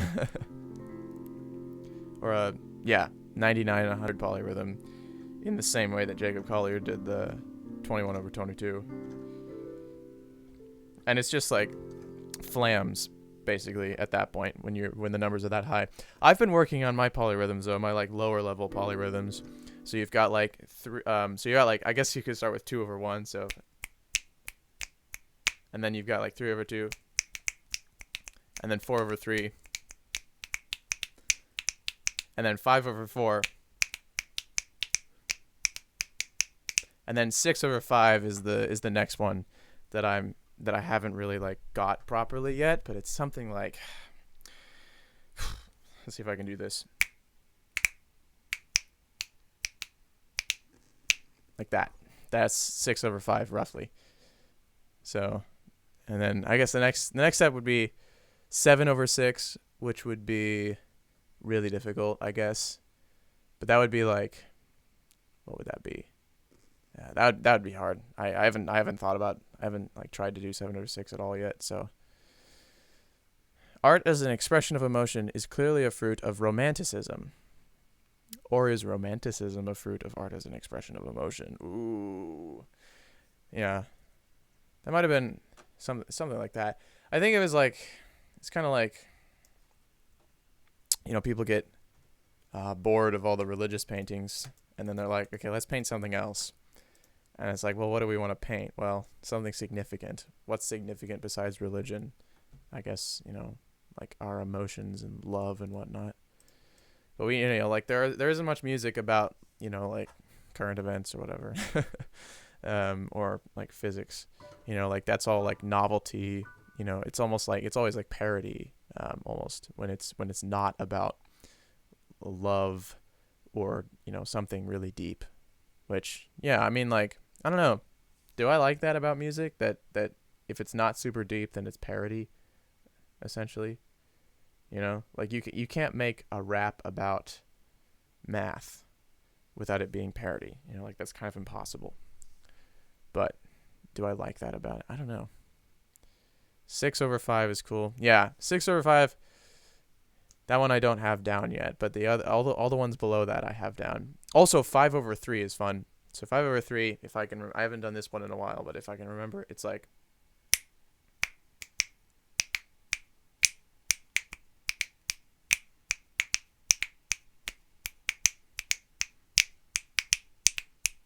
That's 5/3. So that one's fun too. Music news would be cool. Yeah. Yeah, I'll probably, yeah. I feel like a lot of my rap is kind of like parody like that. Maybe I'll do that sometime. But goodness, I've been procrastinating talking about all this stuff. We need to actually do this.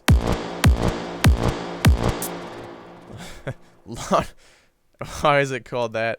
I guess that's okay. Yeah, I guess that's what that kind of is, isn't it? Lawnmower lips.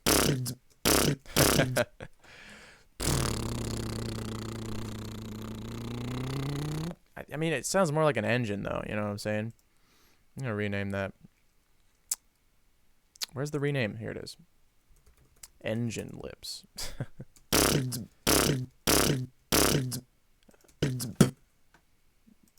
Yo. Hey. Where is it?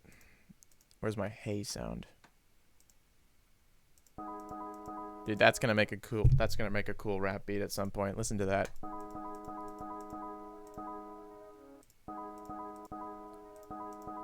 That's gonna make a cool. Oh my god. I'm destroying my microphone. No. I think I'm like doing something weird to my microphone. I think because maybe it's just like if I did this.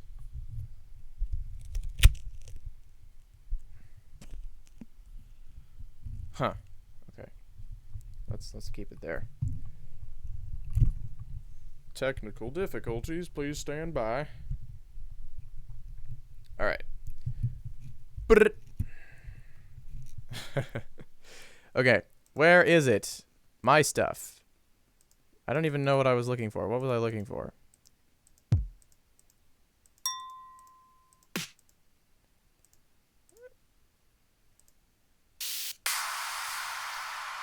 Wait, what?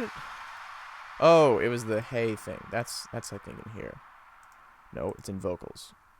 Hey, hey, hey, hey, hey, hey, hey, hey. Fun.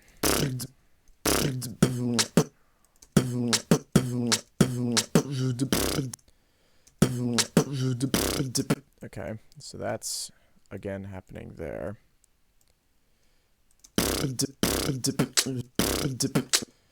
I'm gonna. Yeah, I'm not gonna see. Wait. I need to copy it over from the actual thing.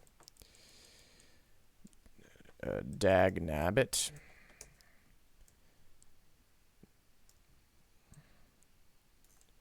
Bop. That's a bop right there. All right, here we go. No, stop. Let me do it. Okay.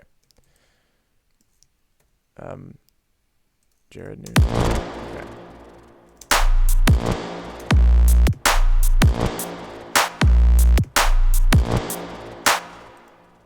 That is another kick right there.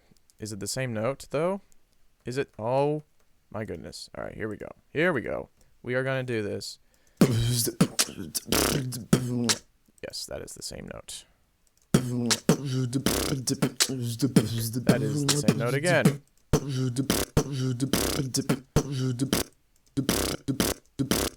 Is that a tom? Oh, weren't we doing toms? We were gonna do toms, and then I forgot about toms. That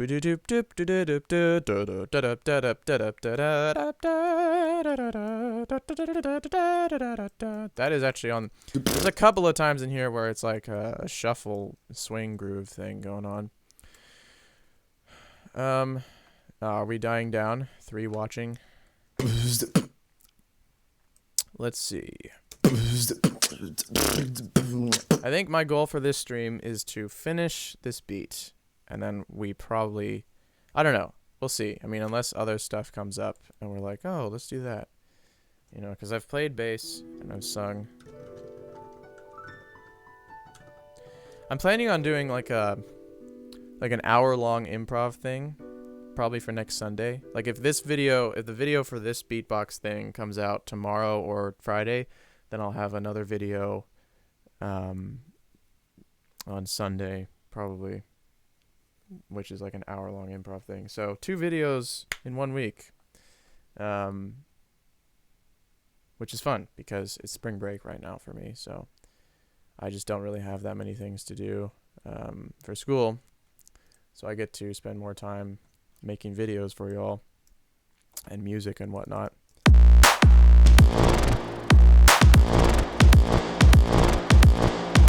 Oh, the kick. It's triggering the kick because MIDI. I'm gonna make that unique because it sounds to me like it's a little. First of all, it's a little short, a little quiet. too high pitched. No, I don't.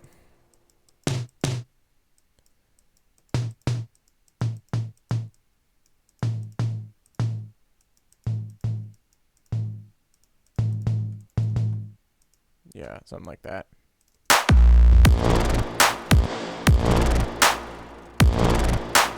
Yeah, that's something. Like, what is that? Is that a hi-hat? I guess it's a hi-hat. And then I need, like, a kick. That's like a proper kick, though, you know what I'm saying?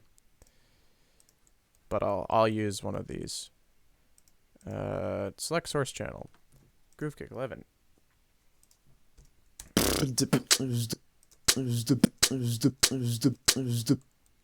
So I guess... shoot. Wait, so I guess I need to make an 808 only version of the fatter thing. So clone.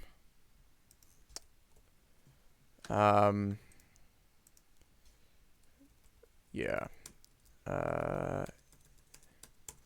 Fatter 808 alone. This is going to be basically you just start the sample here.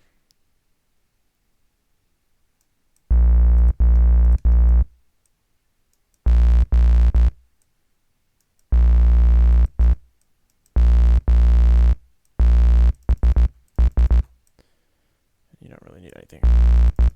Yep. There we go. That's good. Oh! We're not dying down. We're hyping up. Yeah!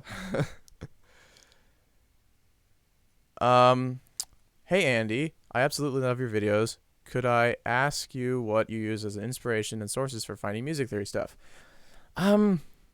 Well, I gotta say, like, most of the time, like, okay, so... there was like that Jacob Collier video. I mean, that was obviously inspired by Jacob Collier and him talking about his theory stuff and me going like, what exactly does super ultra hyper mega Metallidian mean? And then I was like, this is what it means, after thinking about it for a while. And so that was kind of directly inspired by him. But a lot of theory stuff that I come up with is just like me experimenting, or I guess like sometimes I look at like popular music theory, if that makes any sense, like, which basically to me means like what Jacob Collier is doing. And sometimes, you know, there are offshoots of that, like negative scale reassigning, which I think is one of my best videos still, and I made it like a year ago. But negative scale reassigning, that came out as like kind of an offshoot of wanting to talk more about negative, like experiment with negative harmony, like what can I actually do with negative harmony. It's kind of like, I guess I try to take a concept and make it rigorous, and then once it's rigorous, once it's well defined, then I can like change parameters on the definition and see what happens, and that's kind of fun. So, bye overdue. I don't know if you're seeing this by the time I'm saying this, but see ya, man. Yeah. Let's see. The songs about expansion of the universe.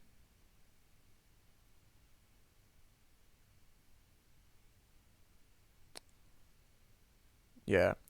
So I guess that's what I use as inspiration, is like taking a theory concept that I just like see somewhere. I don't know. Like how does it actually come into my sphere? I don't know exactly, but I do follow Jacob Collier and a few other people who like, you know, talk about his stuff. But a lot, I mean, I think a lot of it, like, I was doing theory like before I knew about Jacob Collier though. So I think a lot of it is just like experimenting myself and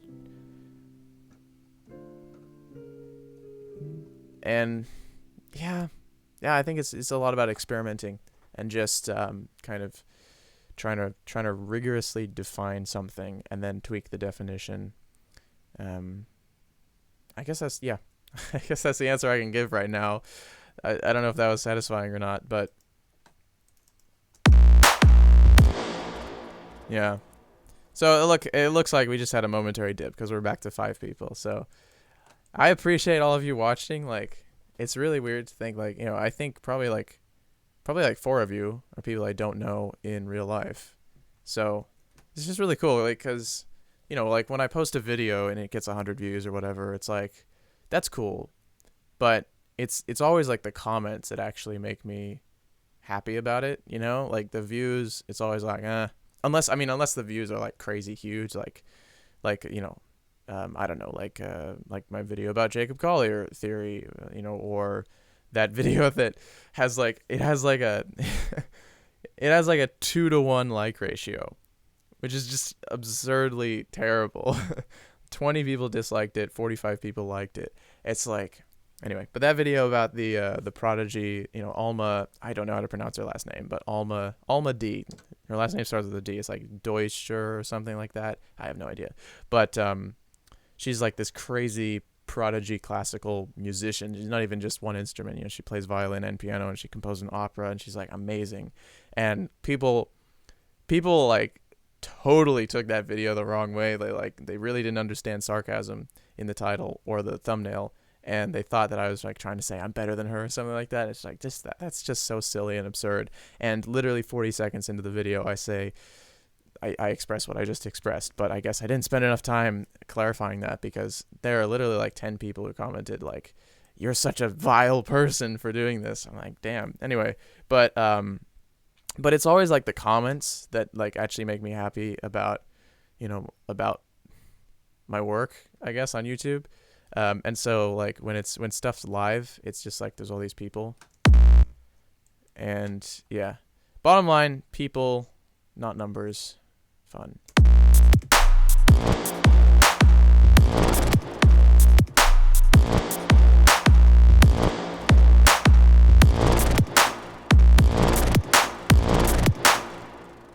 So then we need to figure out what this is.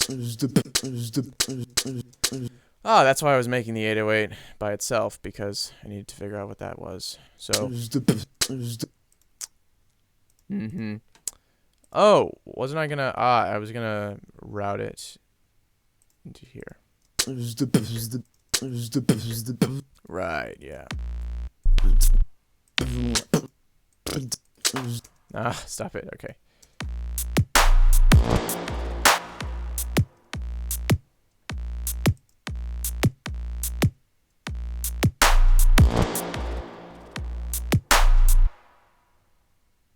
Wait, what? Hang on. Why does it not... Why does it not go in there?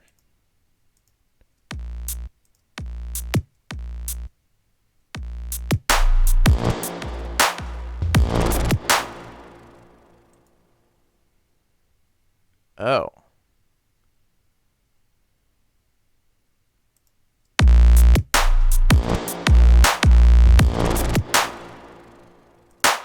Okay.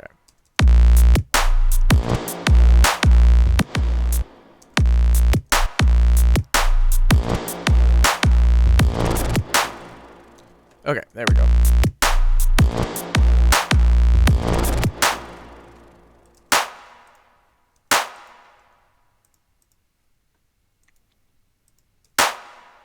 Oh, okay. I think we have something figured out now.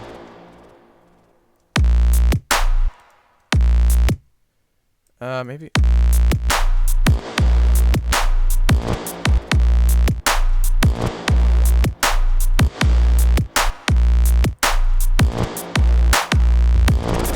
Alright. And then what we want to do is, that way, we can have, like, this thing.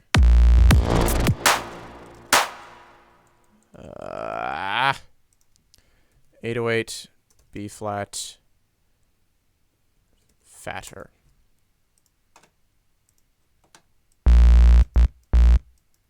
Just like, wow. Okay, it's 1 measure long. That's plenty. We don't need nearly that long.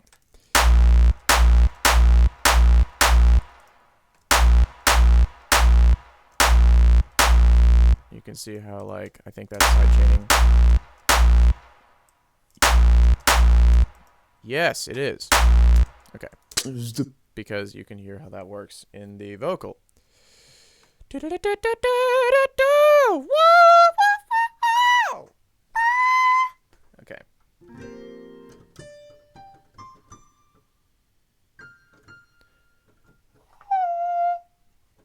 wait, no.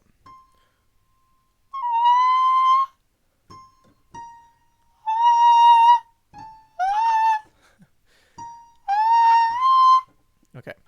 I don't know what. What am I doing?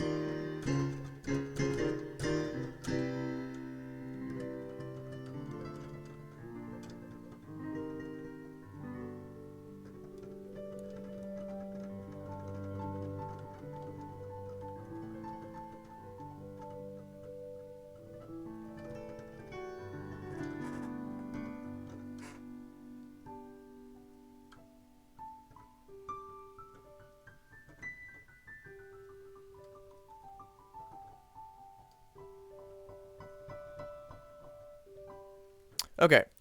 Let's continue with this, of course. Bop.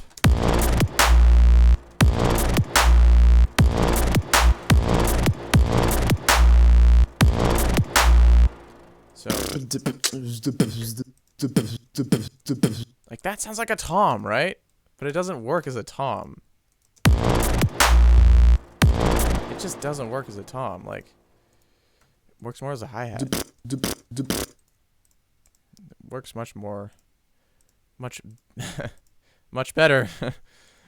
Much more. It works much more good. Like, I guess.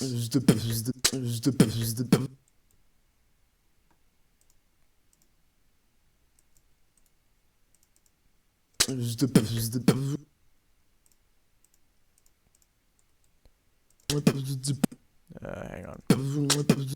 You can see how, like, I'm early on so many things here, but you know, like, I had the metronome playing out loud when I recorded it, so you can see, like, here's the metronome right here. Sorry. Oh wait, no, that also has my voice. Let's find a point where it's just the metronome. You know, like right here, I guess. Right, like this is nope. Stop. Wrong. Okay, here it is. Right, like that's right. That's the metronome, and you can see it's actually a little bit later. It's like one thing later than it should be, but that's because I was early on so much stuff, so I have to like offset it. All right, we're so close to finishing this. Well, I mean, we're not gonna like actually be done though, because then I'll have to do like a bunch of other stuff, like chords and whatnot. I probably will. Oh. Flat. Whoa.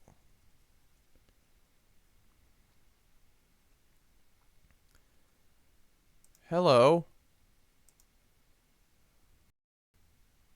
Apparently we're streaming, but okay, are we back? I don't know yet. I'm still just the